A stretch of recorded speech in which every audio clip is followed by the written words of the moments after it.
Oh, you make me cry. Oh my gosh. Yeah, we look kind of good there on YouTube. Is it Mr. working? Clean and Mr. and Mrs. Clean. There you go. There you go. I'm so glad I didn't put any coconut oil on because I didn't even see any expressions or anything. Oh my gosh. Oh, let me share. Let me share it on Facebook. Oh yeah, they said I got to share it on Facebook too. I'll be right back. Yeah, that's good. Give me a chance to go on Facebook. I just saw it on Facebook. Where did it go? Oh, there it is. There's Facebook. Let me share it here.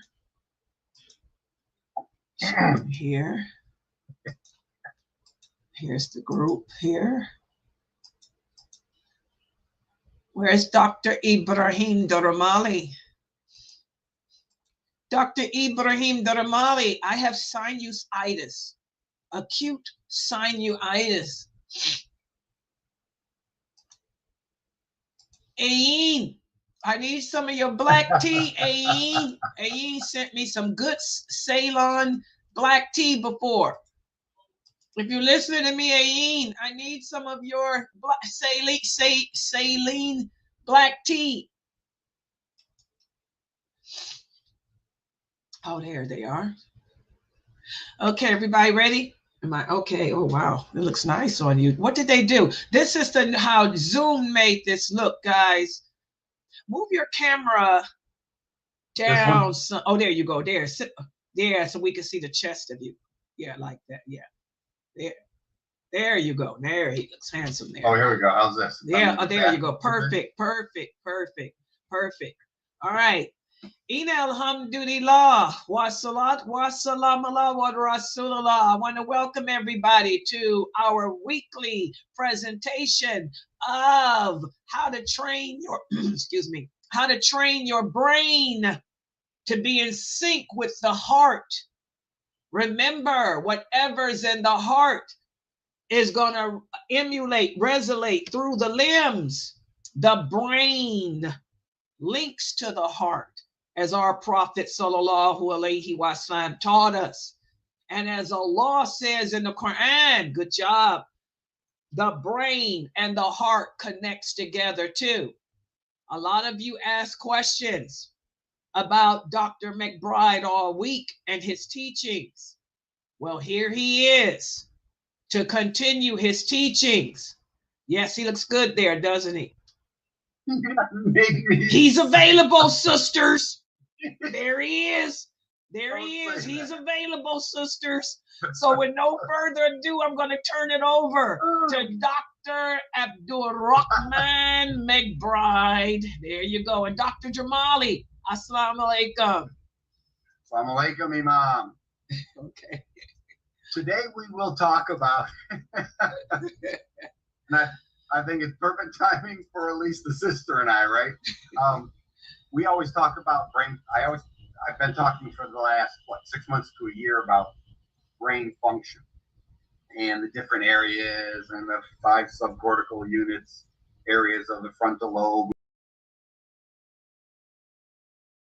So today, what I'd like to do, as I told you last week, we're going to go over some of them are tests and treatments, but the main thing I want you to take away from today is these are all treatments. Even if you don't have a problem, these could be, I use these to strengthen things. I use these as games with my kids. And the more, my daughters are the worst in the sense that they are the most competitive of the 5 of us. My 2 sons, myself, and my daughters. They are the most competitive. So if the guys start doing better when we compete against each other, my girls get so mad. I'm glad they don't get physical, but they'll walk. And Imam Ibrahim and his wife know my family. My girls can get upset and get competitive. Oh my gosh. It's a good time. But the idea is, what I'm saying is that it is literally, these can be used as games to help improve your function. you don't have to have any dysfunction to play these. If I can, that's the way I want to say it. You don't need any dysfunction to play these. And then I'll also mention, while I discuss them, I'll also mention if they apply to the right hemisphere, if they apply, how to use it for the right, how to use it for the left, especially with vision stuff. And we'll cover the frontal lobe, some parietal lobe, a little bit of temporal lobe. I also want to talk about the vagus nerve a little bit, and then a gigantic, if you want to search it up, a gigantic cranial nerve, and vagus is too. Vagus is cranial nerve 10. I'm going to also include the trigeminal nerve. That is number 5. And the reason these two are so important, and I included them today, is that, if you remember, is that they are in the brainstem. When I say cranial nerve, that means they're in the brainstem. And that's where the brain grows out from.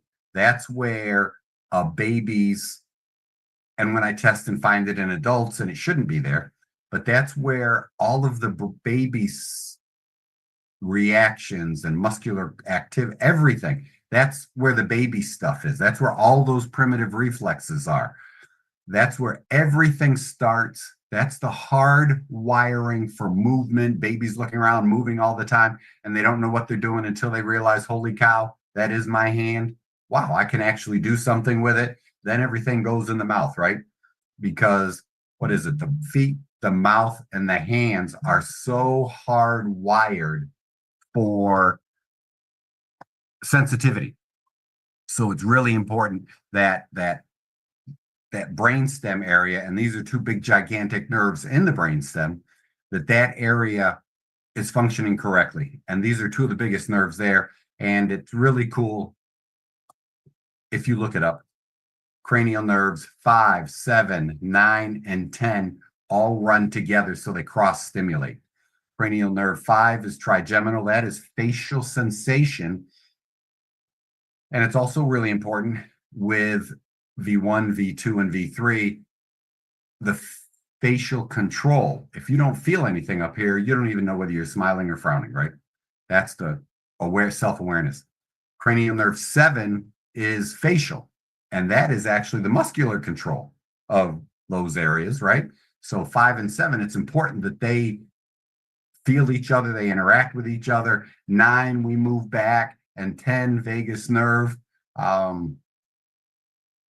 It's those cranial nerves are the two I'm going to talk about today are hugely important for influencing that whole brain stem area. And 5 is up a little higher in the brain stem, and 10 is in the lowest portion of the brain stem. So it's really cool how we can stimulate that area.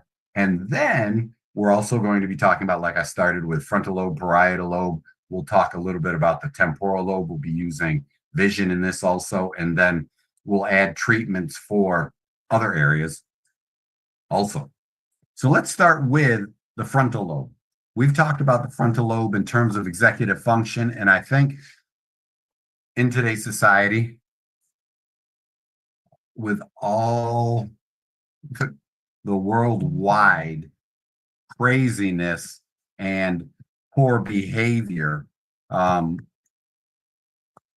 by whole nations. I mean, here we are, for us that are here in America, racism, sexism, every kind of really, really, really, really bad. We've got the Christian nationalism. We've got all these isms that are just taking over, and it's the exclusionary parts of a society. That's all executive function. Of course, most of those crazy people probably have retained primitive reflexes, if you know. But the idea is, I really think for us, for the believers, for the people in this audience, whether you're Muslims, Christians, or whatever, you be atheists. The idea is, it's really important to understand the frontal lobe, and we're going to start, most of my games today will be for the frontal lobe. to improve executive function.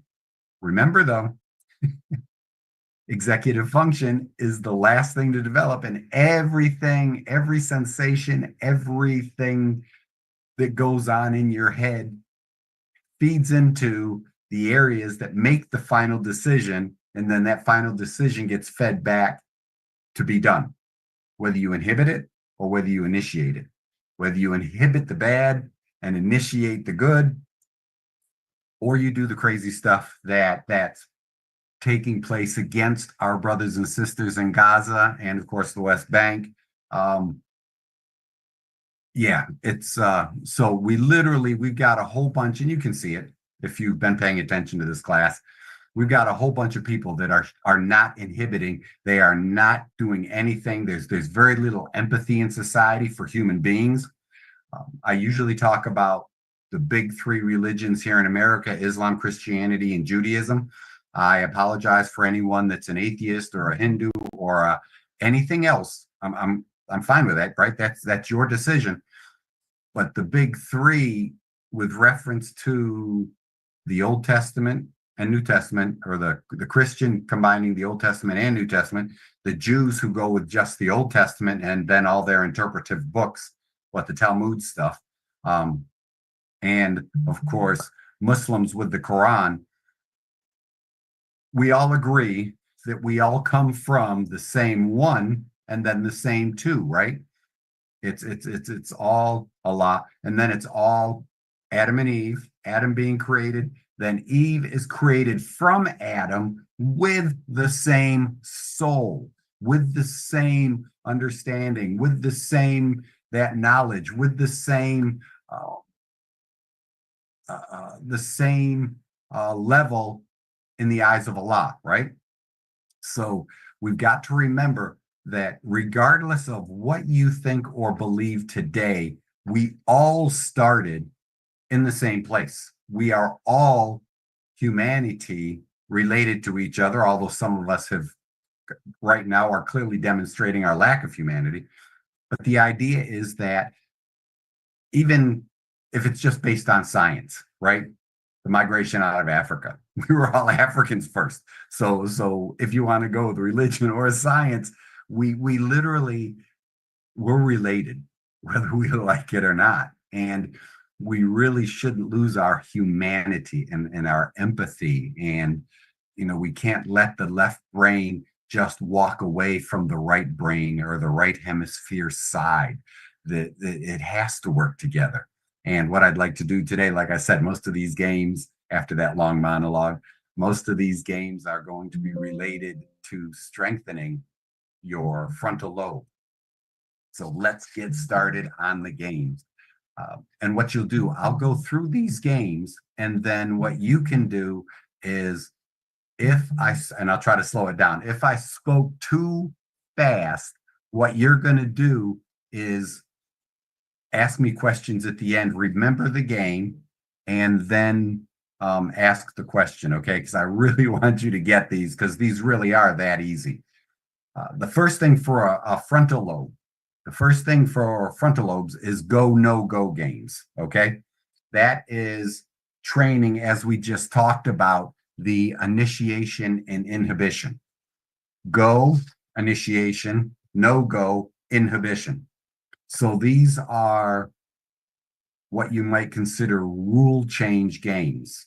In my age group, it was red light, green light, Simon Says, two big, gigantic go, no-go games, right?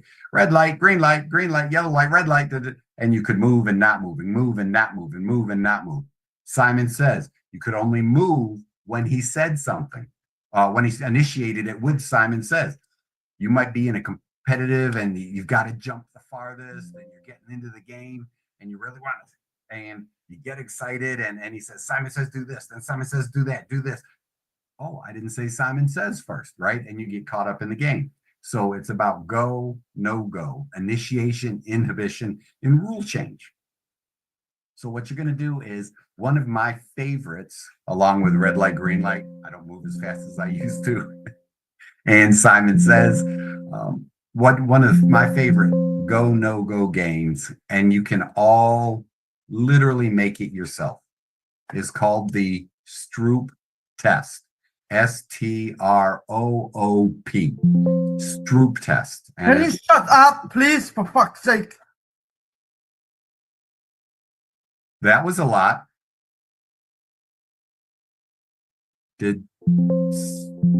Was that? I apologize if I heard a curse word in there.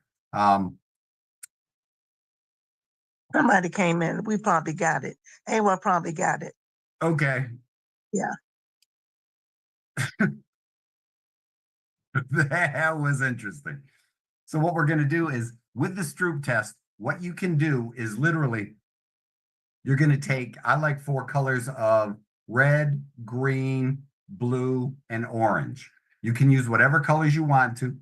If you are colorblind, then you can add other colors in there that are different than red and green. You could literally use the words and colors, black and white. Those would be real easy.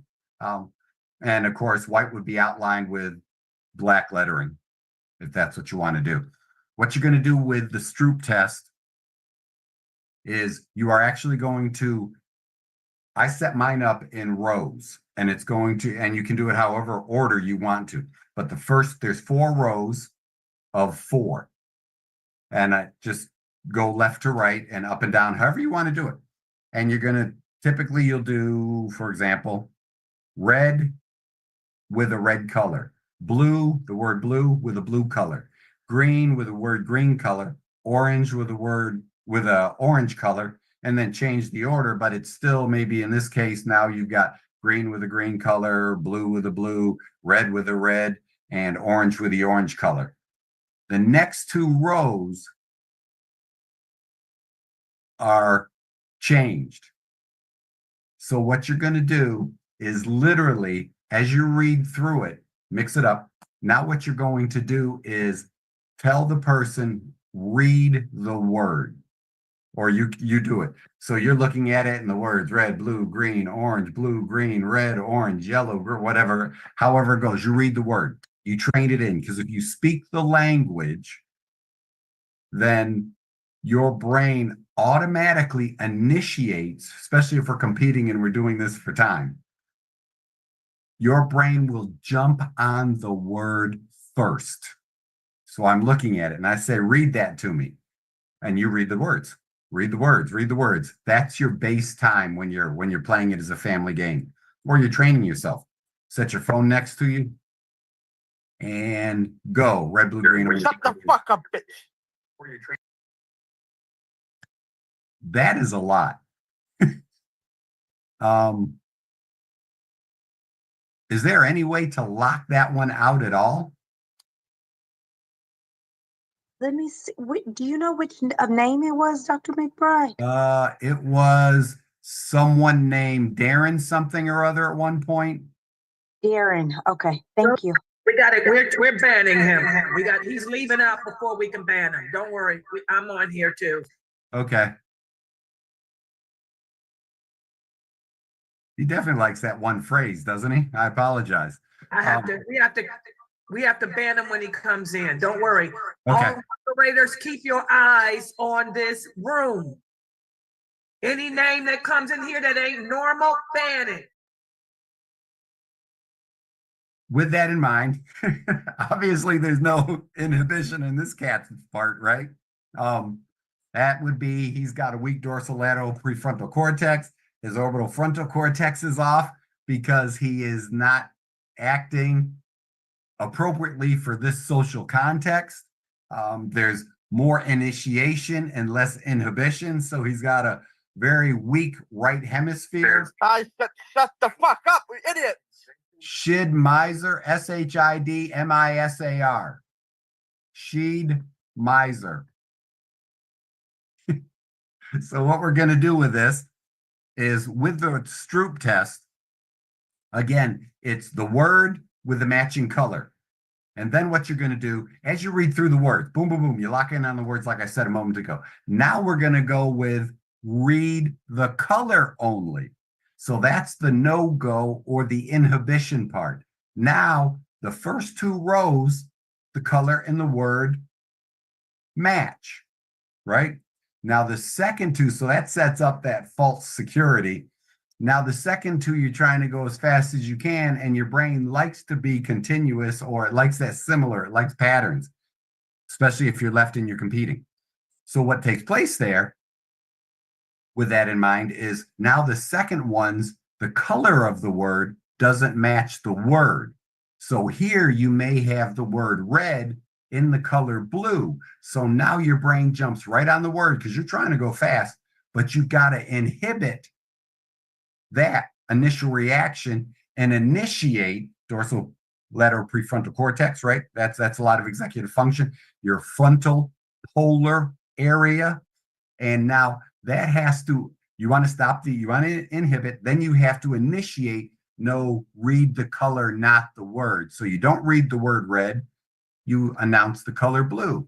Then you do not read the word green, you announce or tell us what the color orange is. Does that make sense? So that's how you do the Stroop test. And if you want to do it with just words, no cards, you can literally use those same 4 colors and say the first 4 you do, the color matches the word. Then the next ones you write down the word with a different color. So you don't even need, you could literally just write it across a sheet of paper and read through that paper as fast as you can also, if that makes sense. And that's the Stroop test. Now what we want to do, another favorite of mine, is the FAS test. Because typically the FAS test, you use those 3 letters. And what you do here is you are going to use those 3 letters and pretend I say F. You want to come up with, you can't use, as this poor cat has, you can't use any curse words, and you don't want to use any names or nouns, okay? And you don't want to pluralize anything. Like if you use the word fast, or maybe you said faster, you can't now say fastest or fast. Does that make sense? So what you're going to do is you've got 1 minute to run through as many words as you can with that starting letter. You could use any letter you want to do this test. The standard test is F or A or S. You could use B, you could use C, you could use D, you could use any of the letters you want to. And what you want to do is you want to hit 10 words in 60 seconds. That's normal. 12 is above average, and 8 or less than 8 or less could indicate a concern in terms of dementia, Alzheimer's, and just overall brain function. So what you're going to do is you're going to pick a letter, 1 letter, and start every word you can think of with that letter. You could use, like I said, if you use the letter B, for example, you could say the word B. You could use the word best. You could use the word bat. You could use the word baseball. You could use the word breath. You could use the word bleed. You could use the word brain. You could use the word, if I didn't say beat already, I'll say beating, heart beating. And run through that and try to get at least 10. I guess that was like 9 right there. And you run through that in a minute or less. And then, like I said, you want to get, if you can think of 12 words, a new word every 5 seconds, that's cool too. That's above average. 10 is normal, and 8 or less is below average. And then you just practice and train these words. That's your FAST test. And these are all frontal lobes. And the FAST test is really cool. I like that because what we're doing is we're strengthening the verbal skills in the left, and that would be a left hemisphere issue, okay? After this FAST test, there's also what we call, and the sister mentioned it with her mini mental exam. You could, for example, partners, the one spouse gives you 3 words. And as soon as they walk in the house, for example, you guys could try this tomorrow. As soon as you get home, give your partner 3 words. And then about an hour later, or even just before you go to bed, an hour or two, 3 hours later, ask them for those 3 words. Really smart is in order. Average recall with long-term memory, average recall, if you want to go more than if you go an hour, that long-term recall is 2 out of the 3 words. The order doesn't matter, but if you nail the order, that's well above average. If you remember all 3, that's above average too. The average is 2 after an hour. After that one, and you can also use the next one is similar to that in terms of recall. This is called digit span. This is where I'm going to give you, we would use 4, 5, 6. I think the normal, you should have written it down. Yes. What you're going to do is I'm going to give you numbers and you're going to repeat them to me in order. And I might say 3, and please write them down so that you remember. But for the person you're clowning around with, write down a bunch of numbers, single digits, write those digits down, and then give that digit, they repeat it. Give the next digit, they repeat it. Give the third digit, and they repeat them, but they repeat all of them. So I might say 3, and you say 3. Then I'll say 3, 4, and you say 3, 4. Then I'll say 3, 4, 7. You'll say 3, 4, 7. I'll say 3, 4, 7, 2, and you'll say 3, 4, 7, 2, and then okay. You should be able to get at least 6 numbers. You want to get really challenging with that. You do that. I give you a new number all the time, and you give me each number back, and I only gave them to you as single digits. I might say 3, you say 3, and I might say 5, and you say 5, 3, 5. And then I'll say 1, you'll say 3, 5, 1. I'll say 4, you'll say 3, 5, 1, 4. And you work your way all the way up to giving me back the 6. Then what you do, when 6 becomes easy, now what you're going to do is give them to me backwards. 3, 3, 3, 5, 3, 5.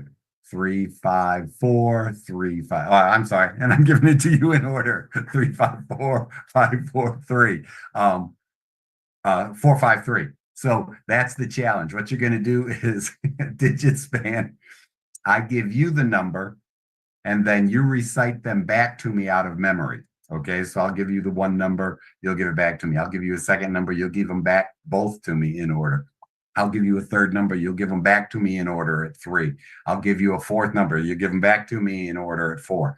The normal there is up to 6. If you can go 7, 8, and 9, I'm cool with that. Go until you can't anymore. Literally, overtrain if you have to. And then digit span, the harder version is I give you a number, you give me the number. I give you a second number, you give me the second number, then the first number. I give you a third number, you give me the third number, the second number, and the first number. I give you a 4th number, you give me the 4th, the third, and the second, and then the first. 4 backwards is minimum. Okay, that shows normal function. Try to get it up to 5, 6, and 7.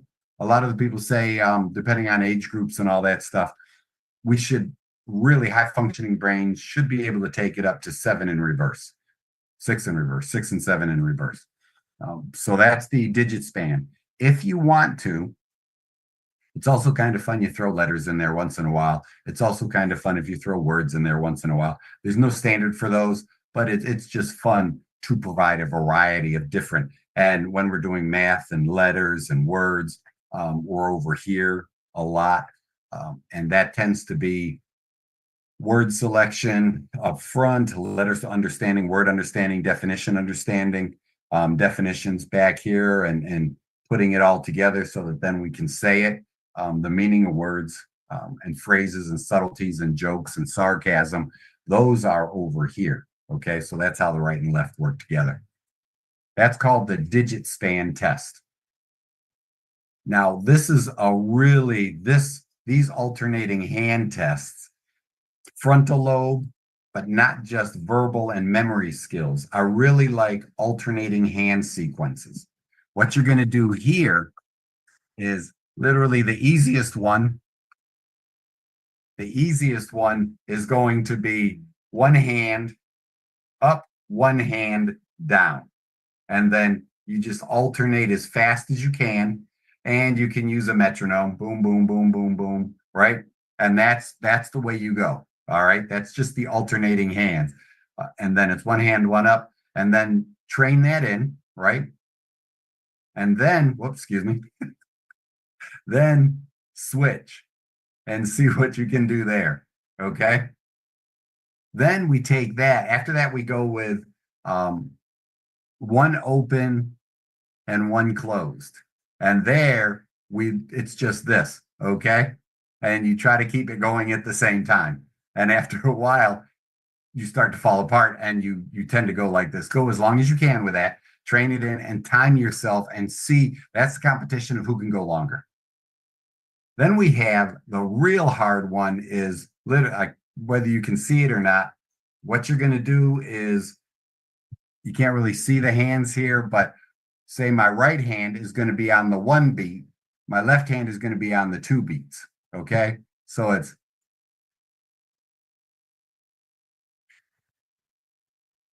now, and if you can time this to a metronome, huge important. Every time you hear the beat of the metronome, you're going to do that. Every time you hear it, it's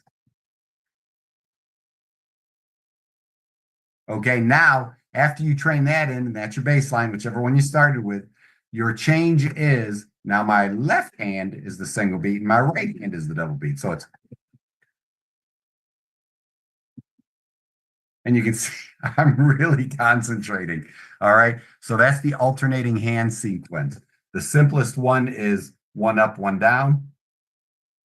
And then the next one is one's open, one's closed. And all you're going to do is alternate. Well, at the same time, all you're going to do is alternate there. And then you switch it, right? And start differently. And that just, it really will feel different. Then the last one is going to be the beat. One is a single beat. The other one is a double beat. Right? So you're bang, bang, bang, and then you switch. Bang, bang, bang.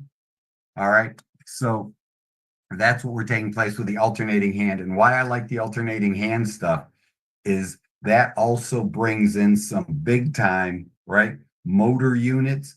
That's going to stimulate some stuff in the deep part of your temporal lobe with your basal ganglia and automated or automatic movements. And then it's also going to bring in some cerebellum, and you're using both hands, so it's both sides, basal ganglia, cerebellum, and the sensory motor area and motor function.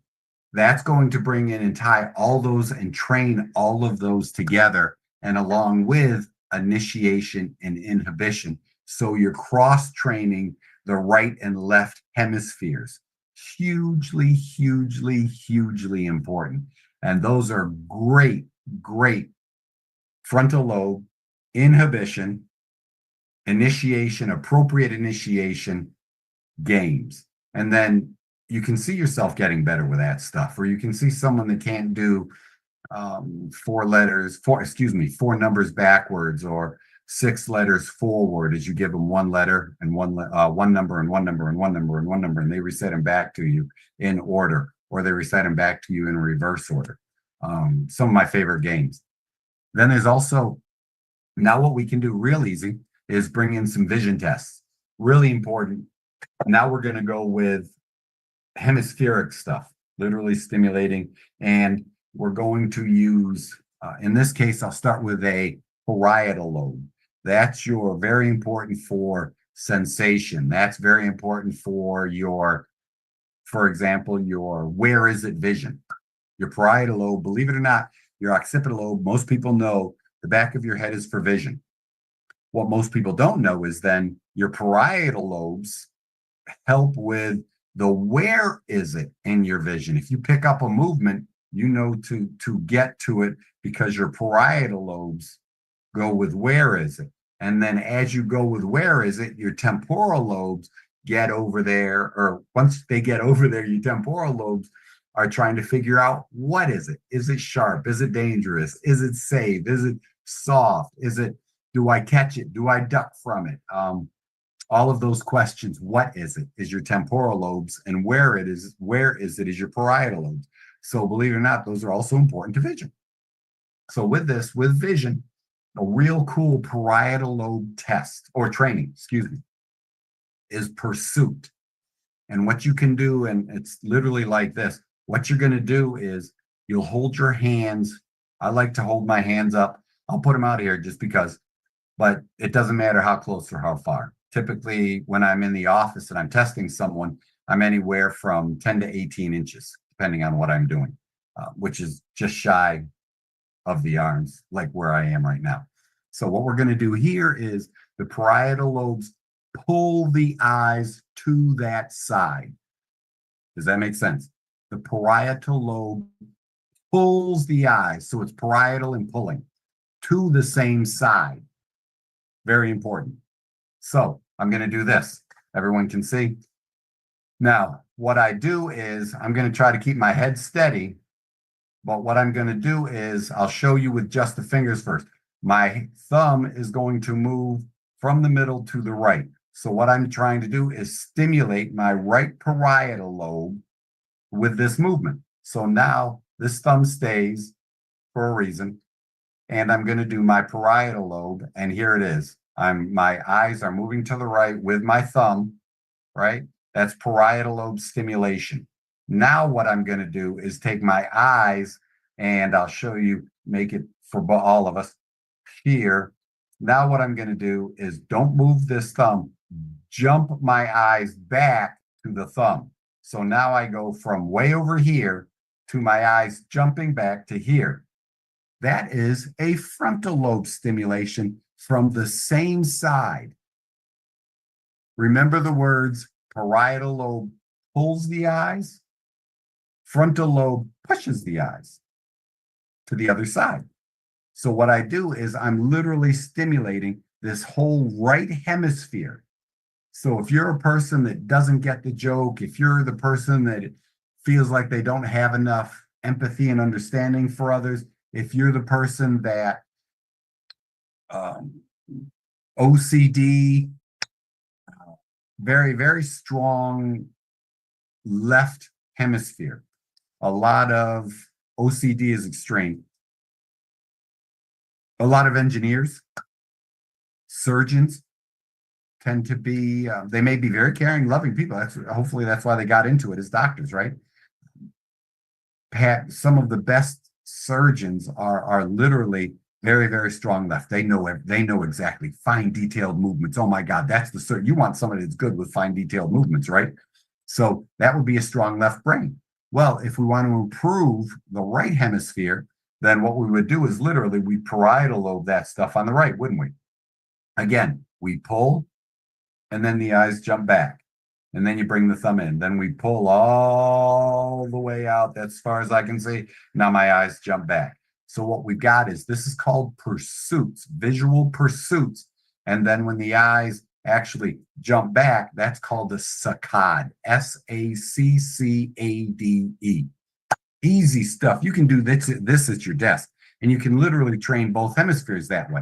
Now, if I'm going to do my left hemisphere, I've got my thumbs up here. Now I pull, yes, and then the eyes jump back, and then I bring the thumb to it. Then I pull, then the eyes jump back, and then I pull way over to the corner of my vision, way out of there, and then my eyes jump back, and then I bring the thumb in. You don't want to pull back because you're strengthening the opposite side, right? So I'm strengthening my left by pulling to the left with the vision all the way out there, and then saccades, boom, back, and then I bring my thumb in. That would be left, right? I'm pulling to the left, then I'm pushing to the right. And if I want to strengthen my right, I pull to the right, and then I push to the left. And that's how you can use vision to strengthen both your frontal lobes. And remember the frontal eye field. And then you're using your motor centers to involve that, right? And then the frontal lobe for the pushing, the parietal lobe for the pulling. You can also use for vision some of the simplest things. I had a patient that was involved in a car accident, and pretty traumatic. And she got knocked off this driving up the highway. Somebody came up on her, passed her, and cut in way too quick, hit her car, knocked her right off the road. The fear of death, everything. Okay. She survived, but not completely off the road, into the grass, into the, oh my goodness, it the highway's 70 miles an hour down here, right? Well, it's 70 miles an hour at least. Morning rush hour traffic, boop, she gets knocked off the road at 70 miles an hour. A couple weeks in, I'm adjusting her, and she and her husband are there, and she is really emotional that day. And I asked her what's up, and she told me it's really the driving, the anxiety is getting worse and worse and worse. And of course, then we thought we had an anxiety talk, right? So at that point, I said, and she used the term anxiety. So I said, what is the anxiety? How do you feel inside? Describe your feelings. And I'm not a psychologist. I'm not a psychiatrist. I just know we had a lecture about anxiety, left brain anxiety and right brain anxiety.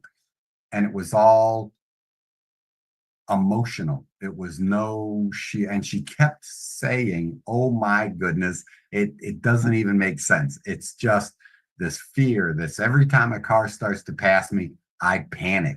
There's plenty of room, I can see it. And she's literally logically explaining it to me. All the logic is there, right? So that means it's all emotional. It's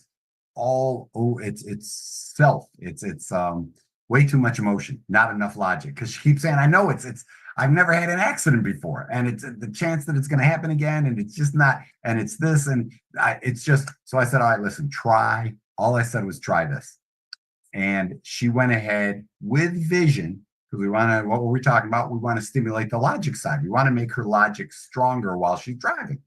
You've only ever had one. You're 30, 40 years old, and you survived. So I told her about red, stimulate the colors, red, orange, and yellow to stimulate the left brain. Yes. And I said, why don't you try, just try getting a pair of $5, $7 glasses at Five and Below, or any of these, something that you can see through clearly, but it has a red, orange, or yellow tint. And red is a stronger color. I said you should start with red, or a variety of red, some kind of pink if you feel good in that. I'm fine with that. And wear them. You can wear them all the time, or just wear them when you drive. She did it. And I was so pleased for her that she came back and she said, I put these glasses on every time I drive. And her anxiety was down to almost zero. And it wasn't psychology. It wasn't psychiatry. It was neurology. And knowing neurology and knowing that her reaction was darn near PTSD, right? Post-traumatic stress disorder. And it was heightening in that situation. And the right brain doesn't have a time frame. So she knows there was a crash. She knows she got knocked off the road at 70 miles an hour. She knows she was fearing for her life as she got knocked out of the lane, off the shoulder of the road, into the grass, and along our area of 95. That area she was in, well, there's more businesses up there. There's more trees down here. They find cars and trees at this end of where we are. And she threw on the red glasses. Whenever she drives, she says her anxiety is almost zero. She still gets a little anxious, but she said it doesn't affect my driving like it used to. She said she used to want to cry. And now she's just thrilled that the red tinted glasses made a difference. So if you are trying to stimulate, say you're a hyper right brain side. Now remember, when I say emotional, I mean fear-based emotions, not anger-based emotions, like the person that was cutting in and cursing at me all the time.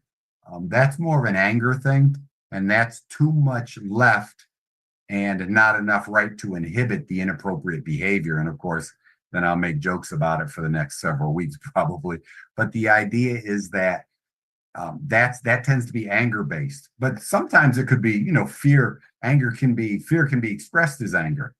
So there's always a little more detail than that. But for the most part, left brains are only angry, happy, or surprised, and right brains are everything else. Embarrassed, ashamed, disgusted. They feel empathy. Happiness and joy are over here also. But this is the side that tries to be socially appropriate And this is the side that doesn't care about being appropriate about anything. It's just about impulse and everything it thinks and everything a left brain person does and everything. They're right. And we know some of the people we have up making national decisions are very left brained right now in our society, actually all over the world. So that's what we're looking at. So you can use the colors red, orange, and yellow to stimulate left brain. And if you need right brain stimulation and you need more empathy, like a lot of our world leadership, then you can use the blue, green, and indigo colors. And literally just a tint can stimulate those two areas. And then there's some real cool studies. There used to be a video that showed a guy had a movement control problem, not Parkinson's. It's called dysdiadokinesia. I'm saying that correctly. You can look it up, DYS or DIS, diado, DIADO, dysdiadokinesia. I think I'm using the right word, meaning totally inappropriate movement. You know, you're trying to initiate something, and he was all over the place when he tried to get up and walk. And the color cobalt, specifically cobalt blue lenses, to control that movement. They put the glasses on, he was up, everything was smooth. They took the glasses off, he was all over the place again, put the glasses back on. So colors actually stimulate neuronal function, as certain chemicals and the neurochemicals are released. Vision stimulates that stuff, hormonal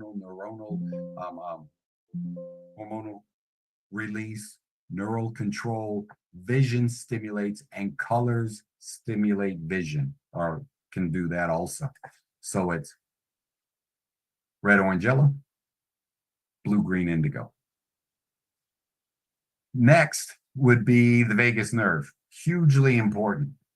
The vagus nerve is, and you could Google this stuff up, search this stuff up, whatever. Vagus nerve, this stuff works. Cranial nerve 10. Be very careful because there's a lot of craziness out there too. I'm only going to give you two things that are real easy to validate, and I'll give you their whys. I really like Dr. If you want to follow someone or go, you don't even have to follow him, but you can, because he's always putting some really cool stuff out there. Young guy out of Atlanta, Georgia. Dr. Ryan, Ryan, Cedermark, Cedermark, Ryan Cedermark. He comes up with such cool, and you'll see I repost a lot of his stuff. He comes up with these really cool slides with one piece of information, or you might scroll through for two or three things. He has a lot of accurate vagus nerve information. Deep breathing. I'm going to talk about stimulating the auricular branch, stimulating through the abdominal cavity. That's what I'm going to talk about today. But it's Ryan Cedermark, Cedermark. You can go to his Instagram page, boom, boom, boom, boom, boom. And I really think everything's morally appropriate too. I don't remember seeing anything on his Instagram account that I would be embarrassed to post on mine, I think. Some great stuff though. So what I'm going to talk about now is the vagus nerve. Hugely important because that is P-A-R-A, sympathetic, without emotion or ramping down your emotional response. Really cool. And I prefer if someone else does it, but it also works if you do it. And I actually bought these just because it was neat. But what you can do, stainless steel, Chinese medicine stuff, they consider this really good. But what you're going to do is literally right on the edge. You can't really see it. It doesn't go in the opening in your ear canal. It's just the outer edge. And you want to look up. And that is the only place that the vagus nerve comes to the surface of the skin. And it's called the auricular, A-U-R-I-C-U-L-A-R,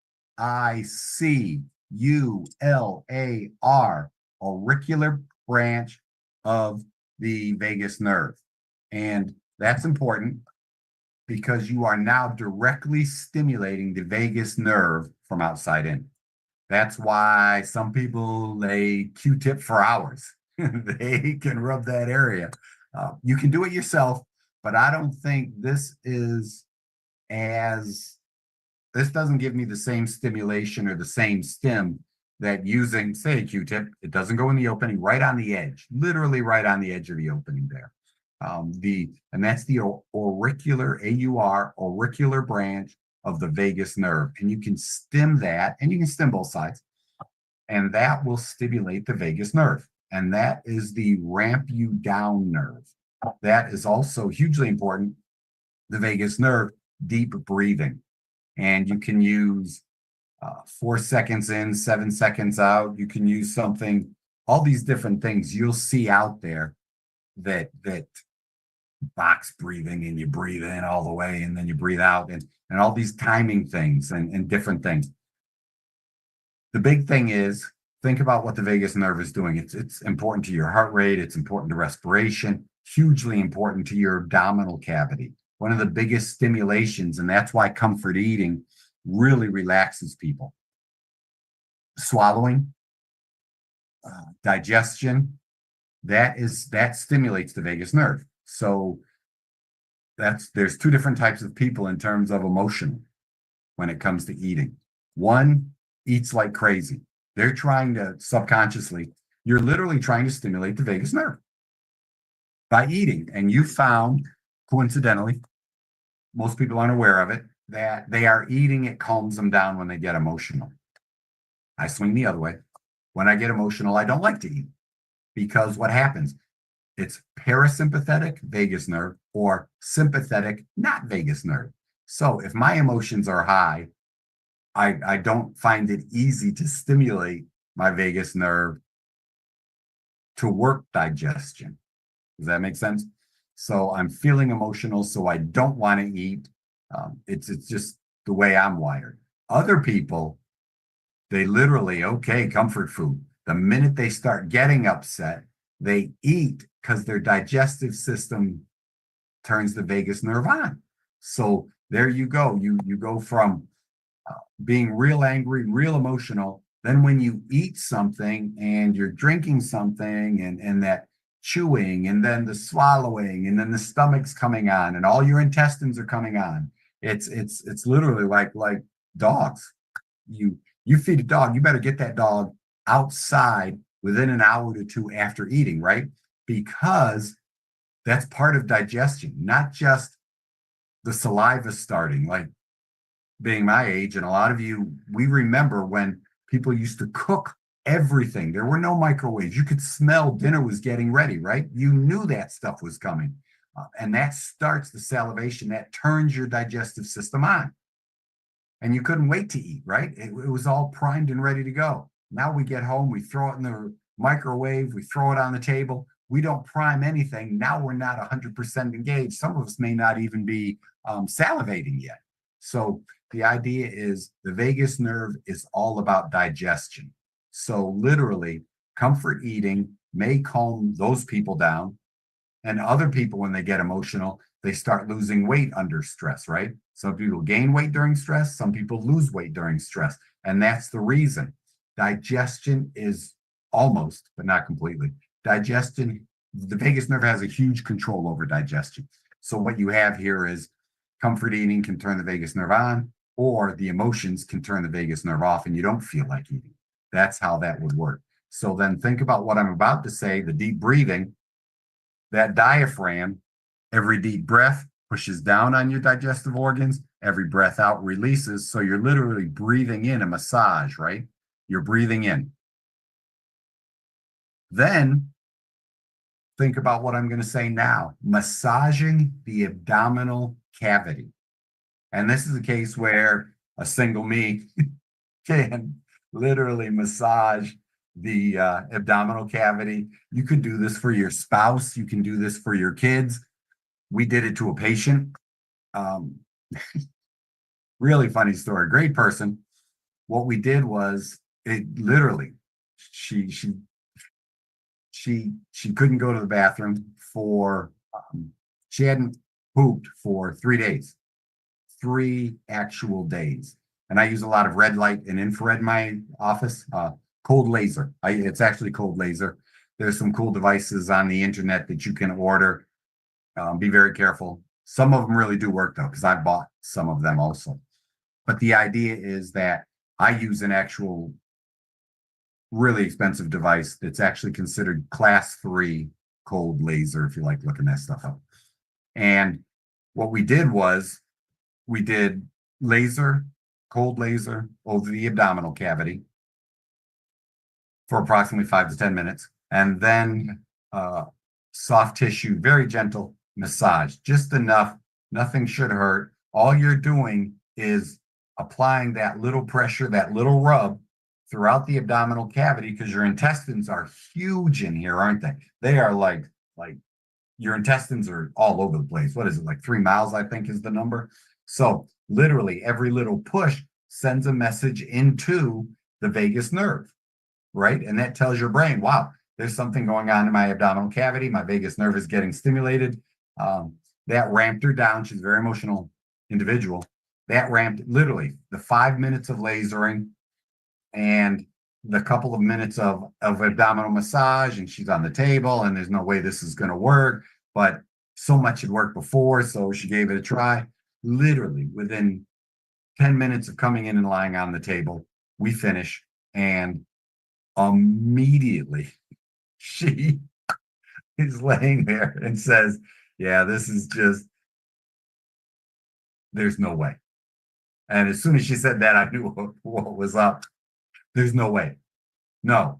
And she pops up. She runs into the bathroom, and I'm not, no exaggeration, it was boop, boop.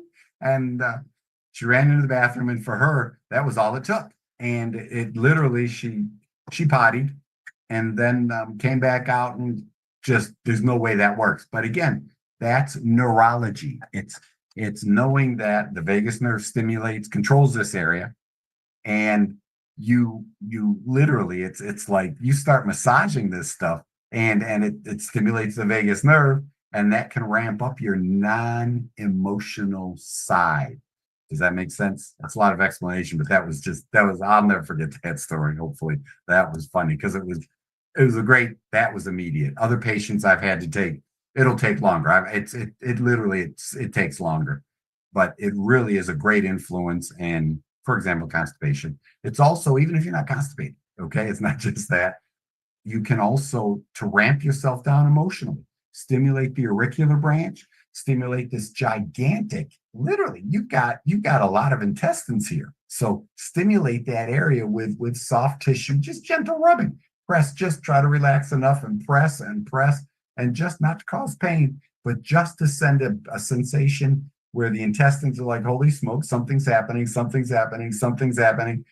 There, your liver, your gallbladder, and stimulate those organs. That'll stimulate the vagus nerve, sending a message up, and that may be enough to ramp you down, along with any deep breathing. A real cool deep breathing, and I believe it's on Dr. Cedarmark's Instagram page, where you breathe in as deep as you can.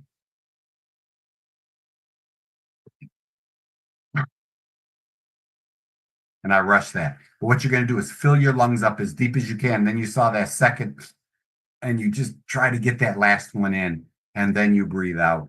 And most research involves approximately a 7-second exhalation for most deep breathing stuff.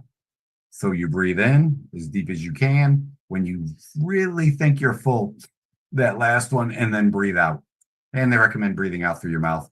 A lot of times I forget, and I'll breathe out through my nose, but I do find the deep breathing actually, it does. It helps relax me a lot. And then with those two, so it's the auricular branch and abdominal massage, abdominal cavity, not just your abdomen organ. And then finally, the trigeminal nerve. That is hugely important because, like I said, it's such a big, gigantic nerve in your brainstem, just inside your skull.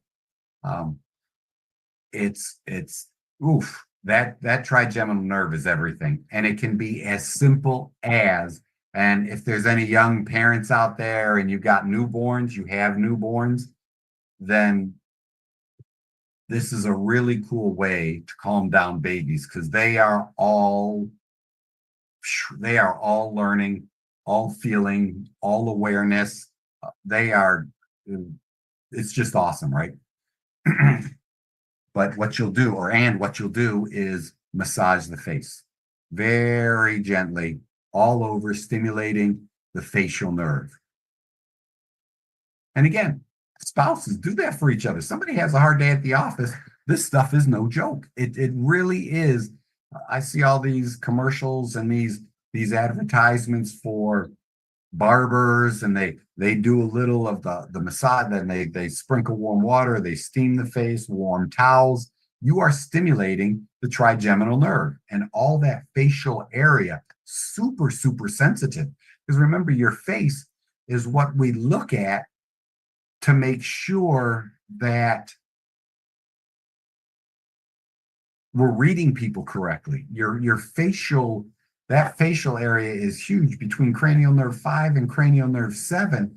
These two, you got the facial sensations and feeling and aware of your own face, and that helps you learn how to read other people.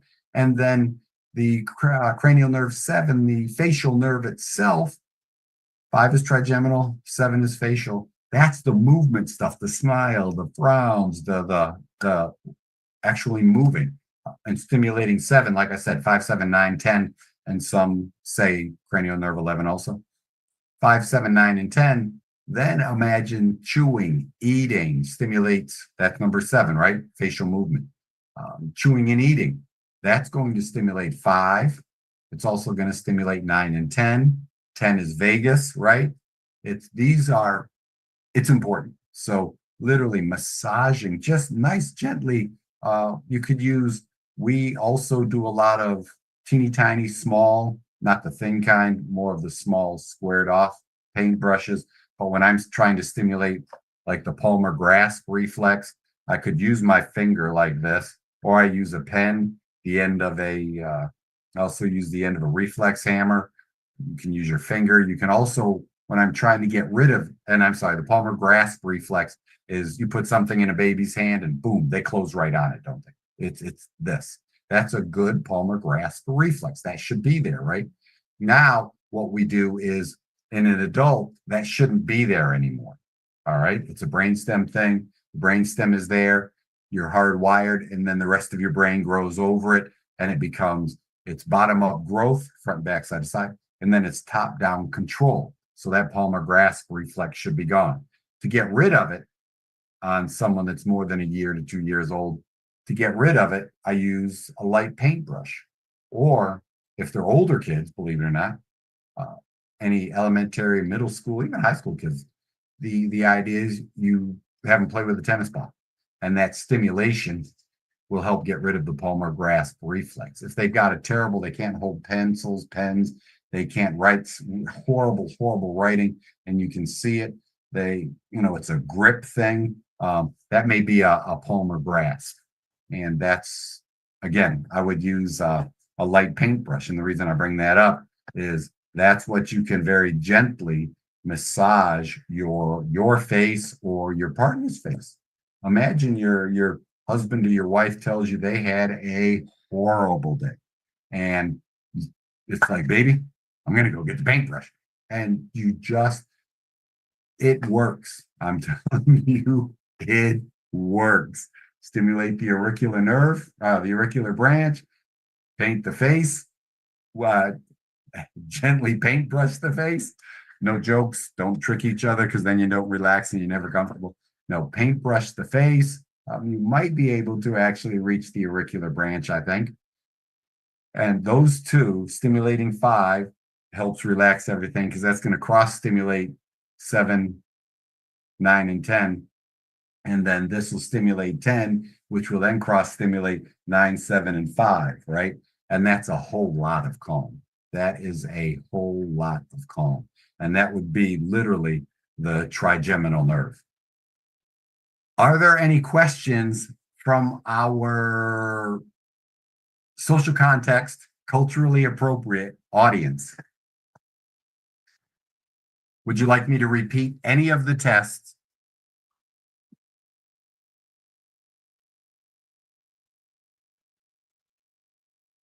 No, I enjoyed it, Doctor.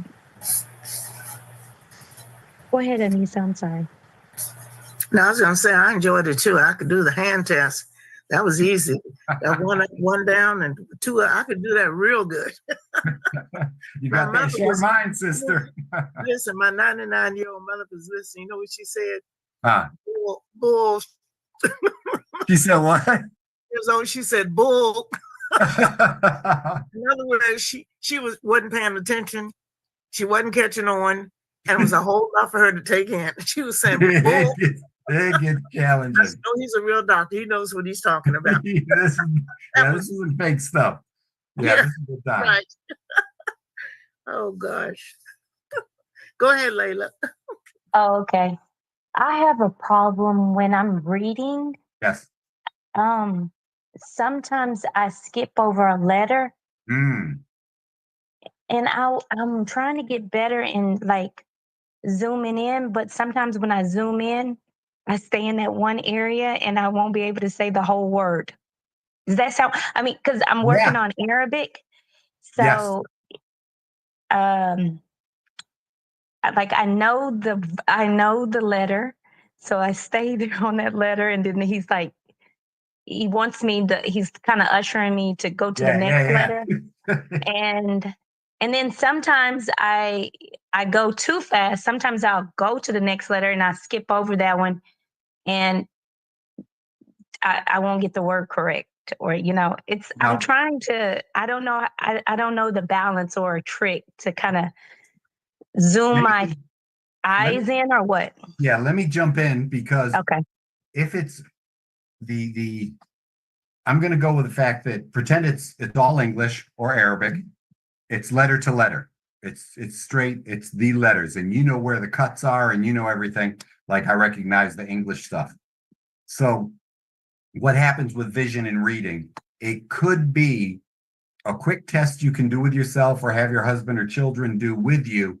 Have them do it. I'll do it for myself, but have them do it. And you're going to look at their finger. Okay, so you can see that. What you're going to do is you're going to look at that finger, that thumb, and pick a spot on it, or draw a line right up the middle of the nail, or put a little ink mark at the top. You're going to look right at that spot. And then what you're going to do, and I have glasses on, so that messes with me a lot.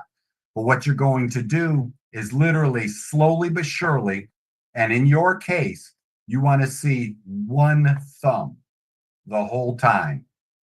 You want to see one thumb the whole time. There. You should be able to get within, I just lost mine. Now I'm looking at two thumbs. So now you'll see I'm changing my expression. I'm trying to focus that in. I'll move back to where it's one thumb again. Got it.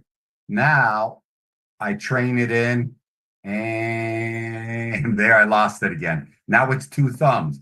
What happens is I've got a strong and a weak eye. And I know this. I've got a strong and a weak eye. And what happens is when I start to get really challenged with something, my strong eye and my brain takes over with that eye. So what you could be doing, maybe you're getting fatigued, or you find the letters challenging, and following the letters and stopping and starting, what you can do is train that in better. One of the ways that what your husband or your kids are going to look for is, and one of my children actually does it. We do like this, and we get to a certain point, and the one eye completely falls out. She cannot bring the eyes together. And what happens is we get to a certain point, and that the strong eye stays on it, and the other eye matches what we call, I'm going to say this, you don't have to remember it. There's medial rectus and lateral medial movement and lateral movement. And there's two muscles, your medial rectus and your lateral rectus. And when I'm doing like this, what happens, pretend my strong eye is pulling my right eye medial. If this is weaker, then say this side, this brainstem area, cranial nerve, that brainstem area may be weaker. So what happens is this one takes over and they both go medial, or they both pull in the same direction. Does that make sense? But you don't want them to pull in the same direction. You actually want them going in opposite directions, meaning come together over your thumb. So what you can do is you can train that in better and see if that doesn't work. They So I have, bring my thumb towards me gradually. that would be Okay. it. And I like it better if someone else does it because you can do it. Don't get me wrong. If there's nobody Mhm. else to do it, you do it. Because like I just showed you with mine, it's right. If I rush, okay, right there, I've got 2 thumbs. So now I'm going to back off. I'm at 1 thumb. So I'm going to focus. I'm at 1 thumb. I'm at 1 thumb. I'm at 1 thumb. Now I'm moving towards myself. Okay. Now I'm still 1. I'm still 1. I'm still 1. I'm still 1. There. Now I'm at 2. So then I back off until it becomes 1. There. Now I'm going to go. Okay. I'm hitting 2 every time right here. I should be somewhere a little bit closer, and some people can even take it all the way in. Okay. So sideways. Sorry. So here, and then pretend you hit 2 thumbs. So then you back it off. There's 1 thumb. Okay. Oh, there's 2 thumbs. Back it off. Work it in, work it in, work it in, work it in, and try to train those. If you find, and that's why I say if someone else is there with you, they can look at your eyes and to see if one of the eyes doesn't drift off center. Now that means that eye may be picking up another letter, or it may be skipping letters. You don't have what we call convergence. That could be a problem, and you can train it out, just like what I just showed you. And if you cover, pretend it.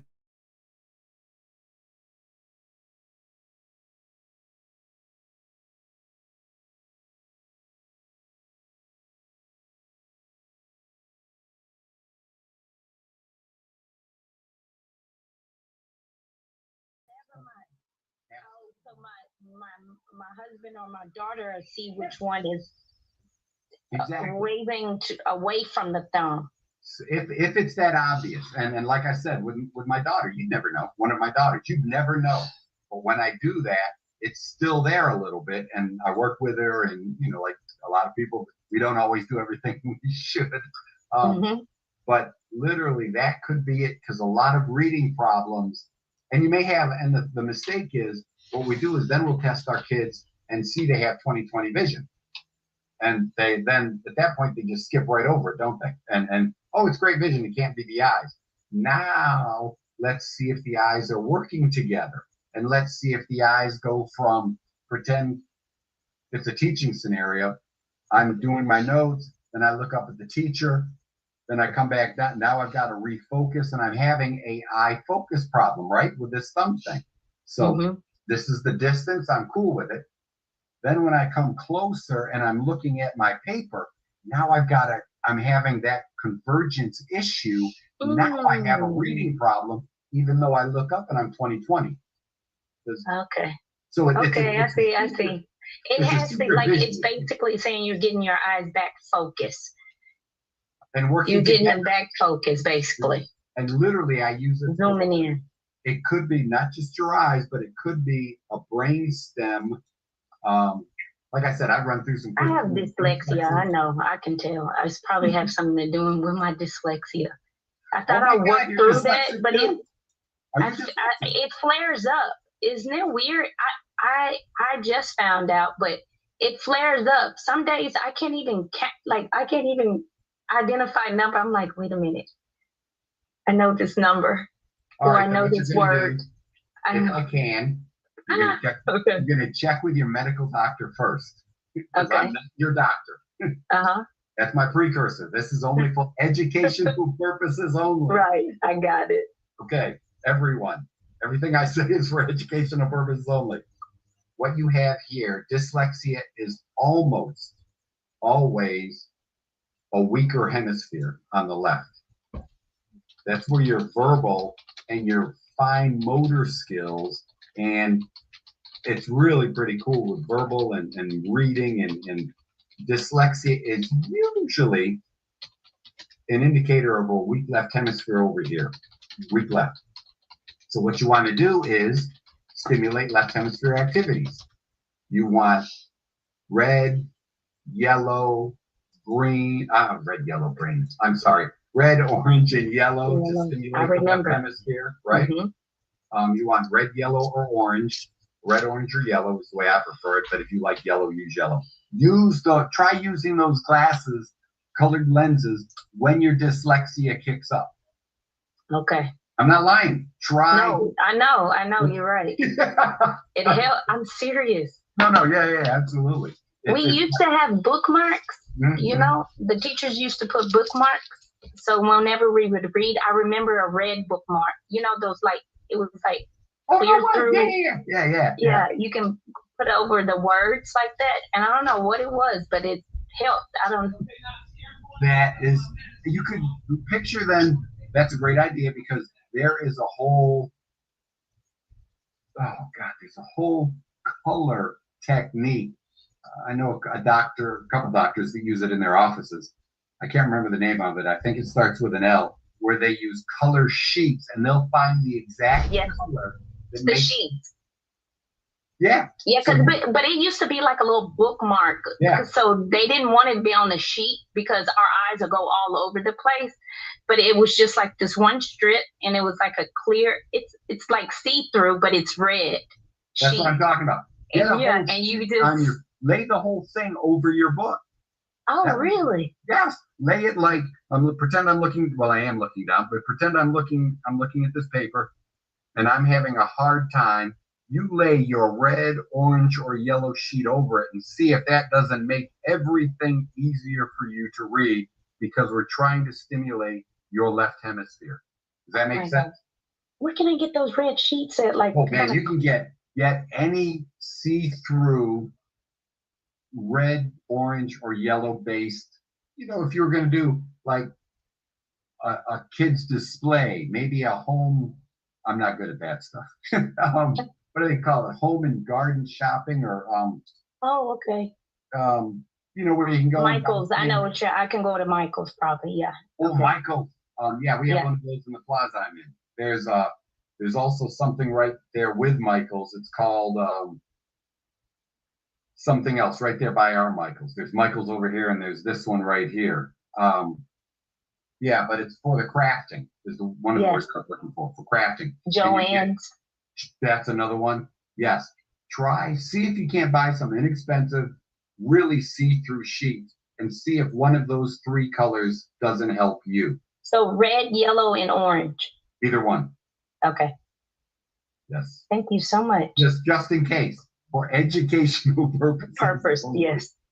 But that may help you. That may help stimulate more left brain activity, and thereby that little boost could give you more focus. Your brain, your whole inner subconscious attention is focused in that left side, if that makes sense. So now you've got the cells are more, even subtly, more blood flow. There's a real cool toy out there that I have called a Mendi, M-E-N-D-I, that uses infrared measuring, and it has a targeted moving ball on your phone, even though it is a cell phone.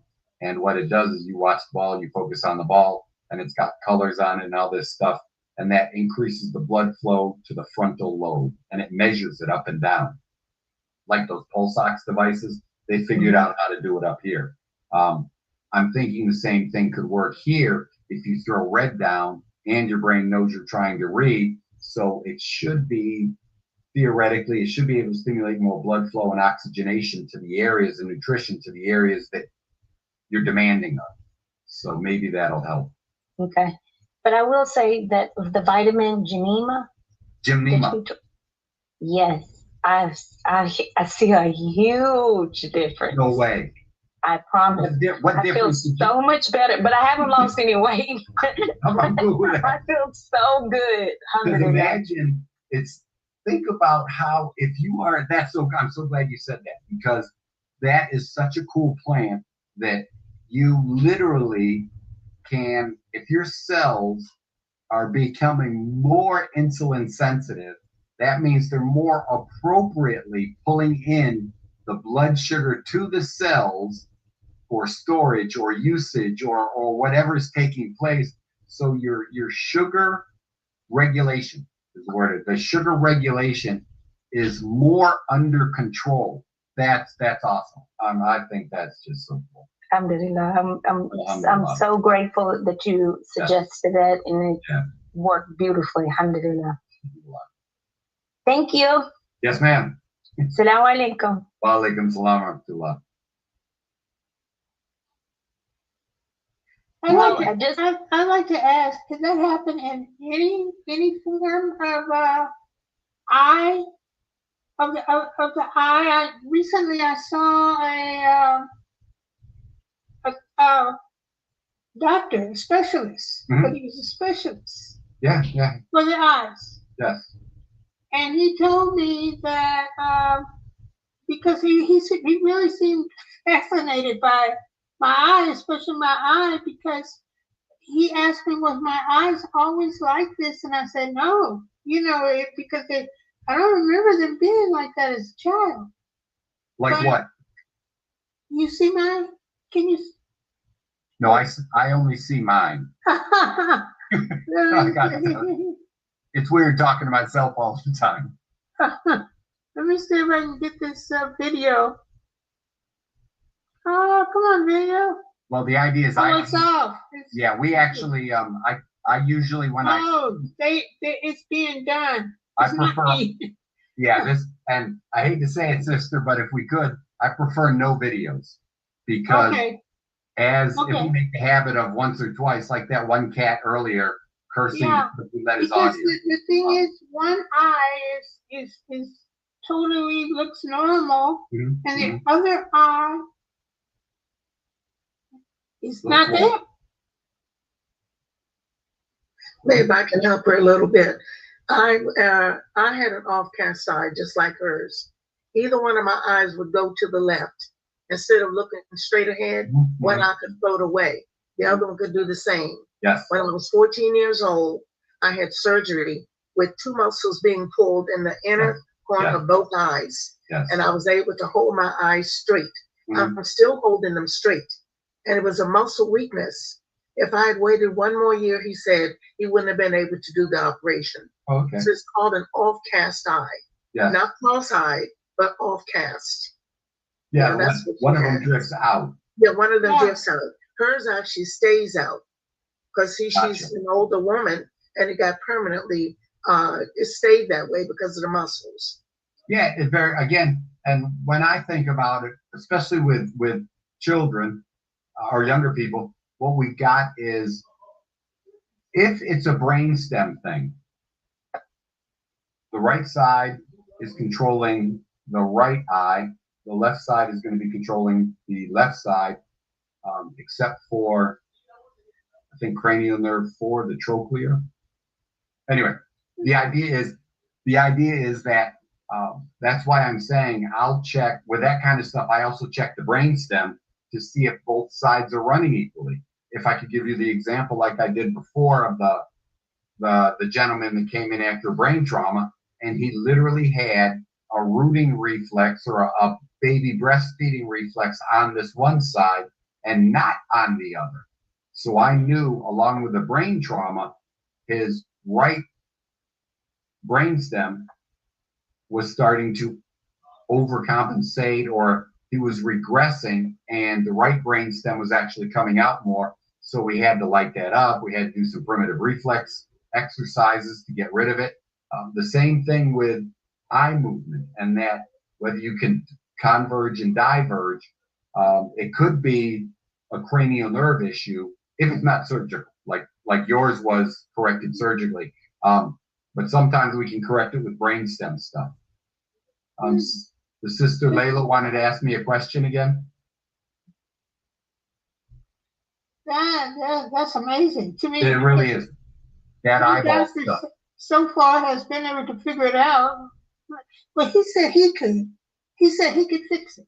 Yeah, absolutely. What they'll do, He said he could fix like it. Sister Anissa said, what they'll do is they'll tighten up what they can go in. The surgeons are amazing to me. The detail work that it's just amazing to me. And maybe he's going to clip it and tighten up the muscle that will pull it back over, or loosen up the muscle that's pulling it out. Whatever he sees in there, he may be able to do something with.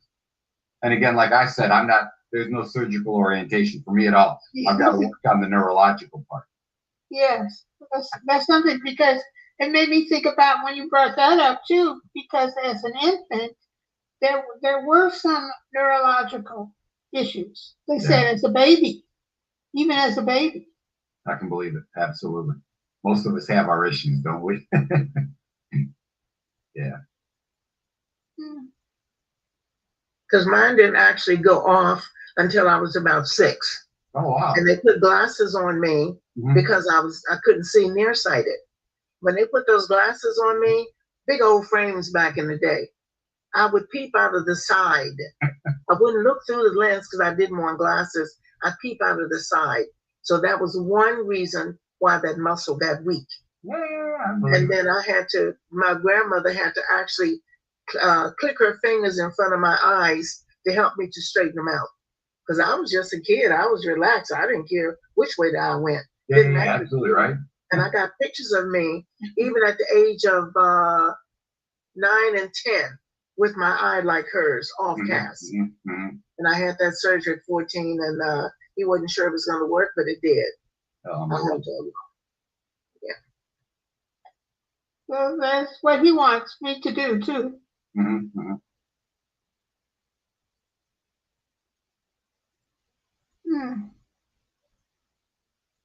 It's amazing. Dr. McBride. He says he'd have to bring down my blood pressure. I gotta tell you, sister, rub that parasympathetic stuff up here. Excuse me, Layla. Sister Layla? Oh, I'm sorry. I was just going to tell you, Sister Layla left a message and she said she has to go to the store. Yes. Okay. Yeah, I saw that. All right, everyone. Well, if there's no more questions, we can all exit out. Remember, Sister Layla's class still on today?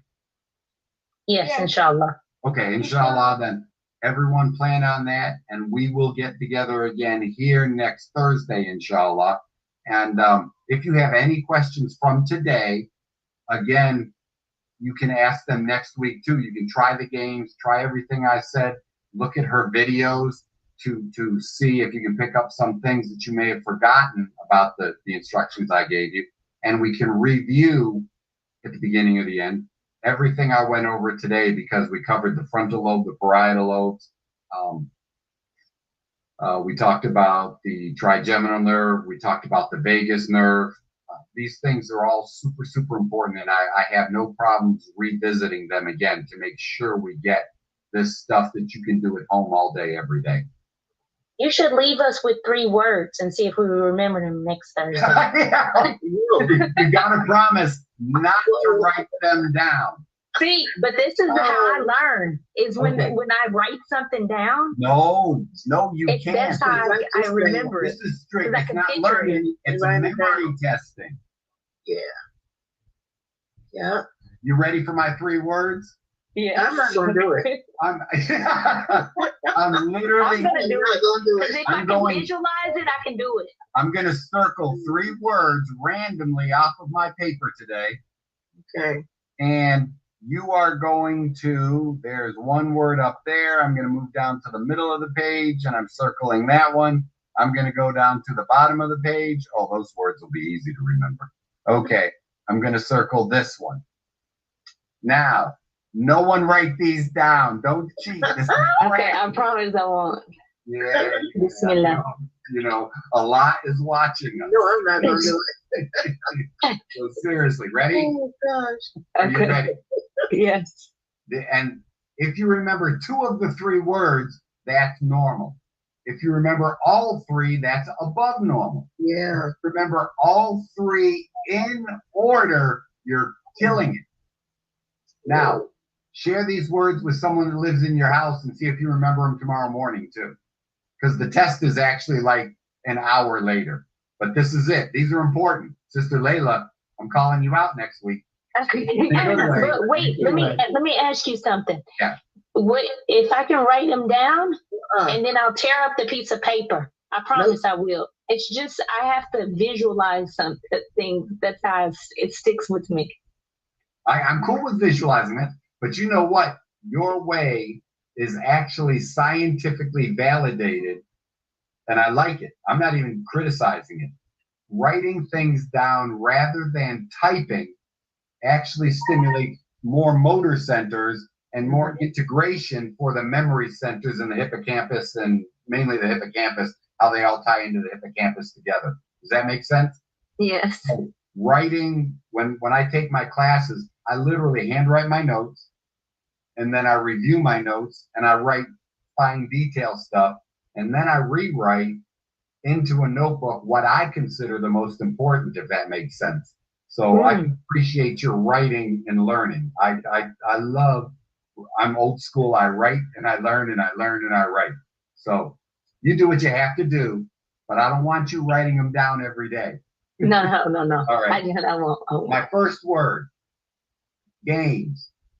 Games. My second word, above. Above. My third word, deep. Deep. Done. Games above deep. Games above deep. Games above deep. I can make a song out of it. That's how I remember too. Games above deep waters. Oh, sister, you shouldn't have thrown that out there. That was No waters. Don't say it. Games above deep. So those are the three Games words. above I gotta make sure I keep this right up front and I don't miss I like it. that. Games I above like deep. that. I like that, Anissa. All right, Yeah, sister. I'm a songwriter. I'm a poet like you. Yeah, So that's how I learn. that's cool. That's how I memorize Quran. I put it in music. It goes in my heart. Alhamdulillah. I'm doing All right, inshallah, that's what we will do for next week. I will remind me to start with that. okay. All right. Assalamu alaikum, everyone. Walaikum salam. Love to Alaikum.